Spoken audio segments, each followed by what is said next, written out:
Good afternoon. Buon pomeriggio. I'm Beatrice Arduini. I'm an associate professor of Italian studies at the University of Washington in Seattle. And I specialize in early Italian literature and Dante studies. I'm particularly interested in the tradition, in the manuscript and early printed tradition of medieval works, and Dante's works in particular. I'm here today to discuss Inferno 19, Canto 19 of Dante's Inferno, with my friend and colleague Marco Aresu. That is me. I'm Marco Aresu. I am assistant professor of Italian and medieval studies at Wesleyan University in Connecticut, and my research focuses primarily on Dante, Petrarch, and Boccaccio. And the title of our little talk today is Prophets and Forgers, for reasons that we hope will become clear during the talk. Yes, hopefully. So in the beginning of the canto following Dante and Virgil, we are with Dante on the bridge that connects the second and the third ditch. We are in the 8th circle of Inferno, in the Malebolge. So in the section of Dante's Inferno where the sin of fraud is punished in its different iteration. Each bolgia, each ditch or pouch punishes one specific iteration of the sin of fraud. Canto 19 is only the second canto that takes place in the Malebolge because the previous one describes the sins punished in the first and in the second pouch. Panders, seducers in the first one, flatterers in the second one. And in the fourth one, so in Canto 20, we'll see a wider category of false prophets, magicians, astrologers, those who practice divination in life. So we see a connection and a development in this series of cantos. In this particular canto, we should probably add the sin of simony is punished. So the unholy selling and buying spiritual goods and ecclesiastical offices. From a structural point of view, the canto is extremely innovative within the context of Inferno. It opens with an apostrophe in a very elevated tone, especially if compared to the shitty nails of the whore ties in the previous canto.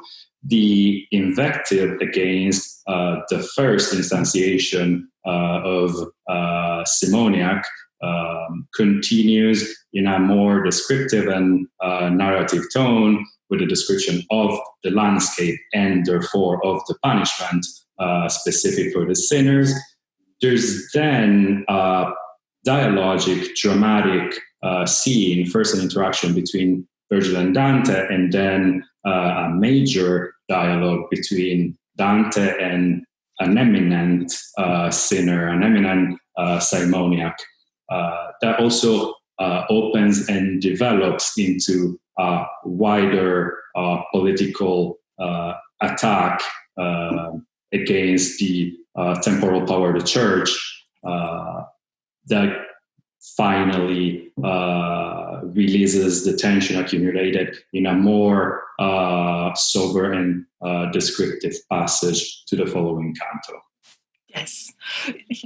Do we want to talk about the punishment now, to explain how Dante's attention is caught by one specific soul that seems to suffer intensely from this torment? Yes, and I would do that by showing a visual representation of this particular bolgia from a manuscript of the second quarter of the 14th century. The sinners are stuck into the ground, into the stone, upside down in little holes that resembles tombs, only the lower part of their body is visible. The feet, the soles of their feet are burning with fires, and while speaking, they agitate their legs. This particular punishment resembles the punishment and the expiating punishment of the avaricious in Purgatorio 19, a very relevant, I would say, resemblance because of, first of all, the symmetrical position within the structure of the canticle, and also because of the particular avaricious person that Dante will encounter in Purgatorio 19. Of course, another Pope reference. Yeah, and the attachment to the ground and the looking towards the ground and the stone is particularly significant in light of the earthly interests of the simoniacs, whereas especially the figure that we will encounter in this canto should be more dedicated to the spiritual goods. Yes. Do you think this aspect of confinement is also found in other punishments, in Inferno, in the Contrappasso, for example, in Canto 10, where the heretics suffer in fiery tombs, and also possibly for the blasphemers, where Capaneus is not stuck in the ground as in Canto 19, but he's still confined, and of course the lack of movement characterizes more broadly the entire Inferno, but it seems to be an element that Dante emphasizes particularly for scenes with a strong spiritual component, maybe. Yeah, I would say so. And the connection between heretics and simoniacs is also evident in the comparison that we could establish between the sepulchres of the heretics and the tombs of the simoniacs, and with the scorching hotness of the sepulchres of the heretics and the fire burning the soles of the feet of the simoniacs. Yes, and the fire burning the feet of the simoniac, of course, is also an iconographic inversion, because the descent of the Holy Ghost in representations of the Pentecost is typically appears as a flame over the head of the disciples, whereas here the flames are burning the sole of the feet.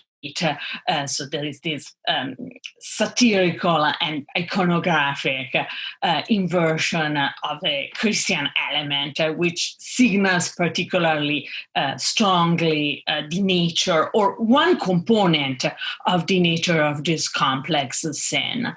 The agitation that you mentioned is the first element that captures Dante's attention, and we can see here in the brief dialogue with Virgil how Dante is gaining confidence. So he addresses Virgil, asking if he can speak with one of the soul, but his attention is immediately caught by one specific soul. And we will discover that this soul who engages in a dialogue that is central to the canto is the soul of Pope Nicholas III, Niccolo III, which is an interesting choice for Dante, because Nicholas III was a relatively minor historical figure. Pope for only 3 years, but he contributes both to highlight one other important aspect of the scene of simony, which is avarice, greed, in the particular form of nepotism. His mission in life was to advance relatives, members of his family, the Orsini, which allows Dante the play with word around the last name Orsini, which of course reminds us of also the animal, the bear, and the image of the female bear, particularly fierce in her defense of the young, which in this specific case, of course, is an extremely negative element because it shows the unholy attachment to material goods. The other key element that the dialogue with Nicholas III provides is, of course, the mistaken identification of Dante as Boniface VIII. Boniface VIII, who was not dead yet by the year 1300 when Dante makes his journey in Inferno. But Dante is able to condemn, to place his archenemy in Inferno in this particular circle.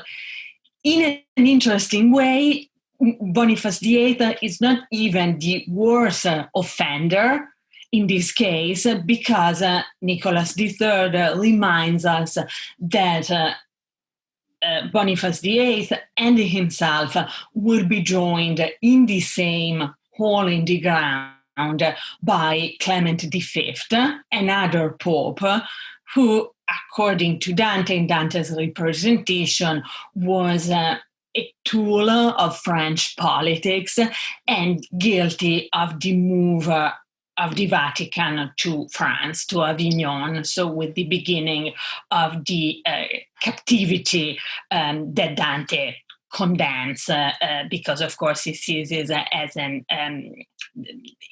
interference in the spiritual power and independence of the church. The captivity in Avignon will be a political,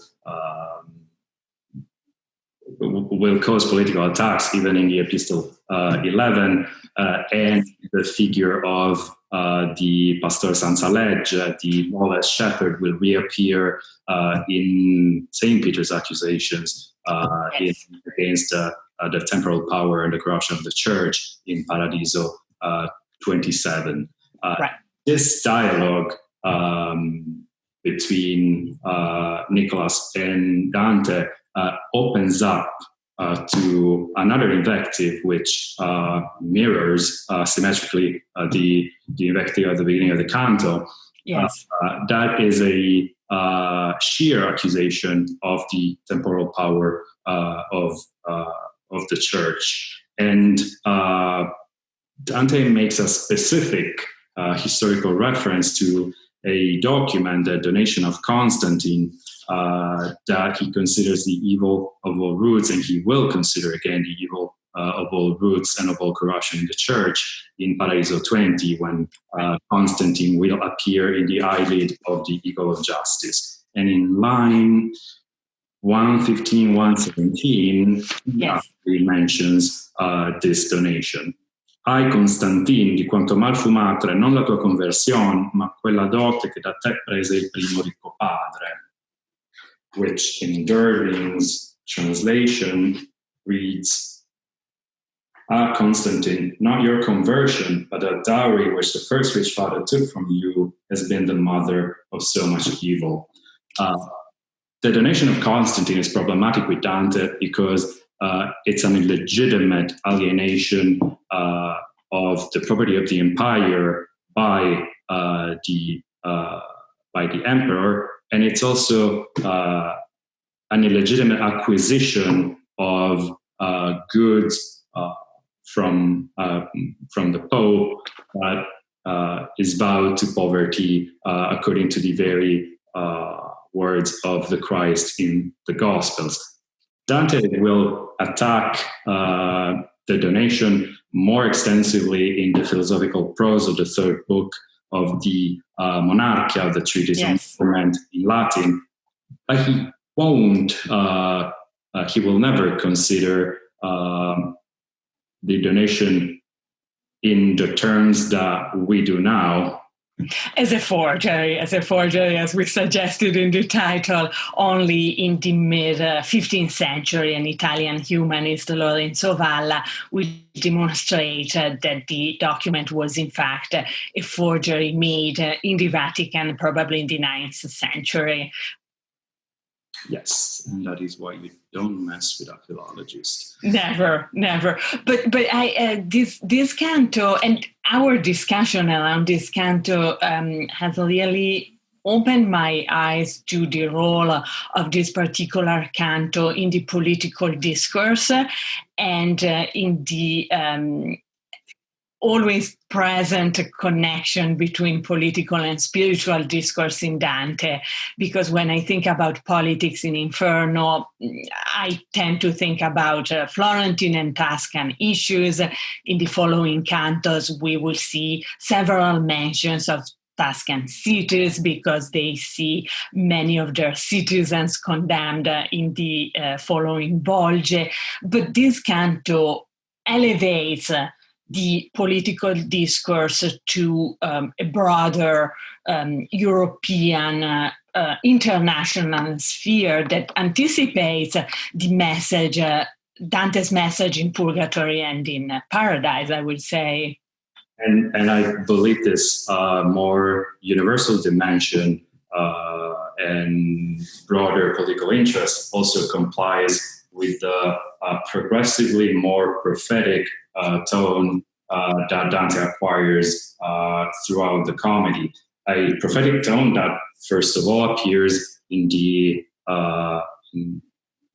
violent type of confrontation against a figure that is supposedly authoritative, like the Pope, and also in the close intertextual relationship of the canto with biblical sources. The last image that the canto proposes of the church, of the corrupted church, as a prostitute that pours out to figures of power, is from Revelations, and will return in Canto 32 of Purgatorio. Yes. And I think we have time to quickly show another visual representation of this canto, this time from... Excellent. Now, the images are very evocative for this canto and particularly important. And that was a very good finding. This is a manuscript, a very prestigious and elegant manuscript that belonged to Alfonso V from the mid-15th century, where we see, first of all, the sequence of acts retold in the canto, but also the presentation of the uncorrupted church that is sitting on the beast with 7 heads, something that Dante renders in a different way in the canto, where the church itself is presented with 7 heads, representing the maybe the gifts of the Holy Ghost or the sacraments. Yes, the various theological and cardinal virtues and whatnot. And as we mentioned, the stylistic height of the canto slows down into a sort of an anticlimax that reconnects to the narrative proper and opens up to the following canto, to Canto 20th. Yes, I think our time is probably up. Yes, I think so. And it was a pleasure. My pleasure. Thank you for the discussion and for the ideas that I'm sure I'll make sure to use when I discuss and comment this canto. And thank you all for listening and be part of this virtual conversation. Grazie a tutti. And like a famous Italian airlines would say, arrivederci.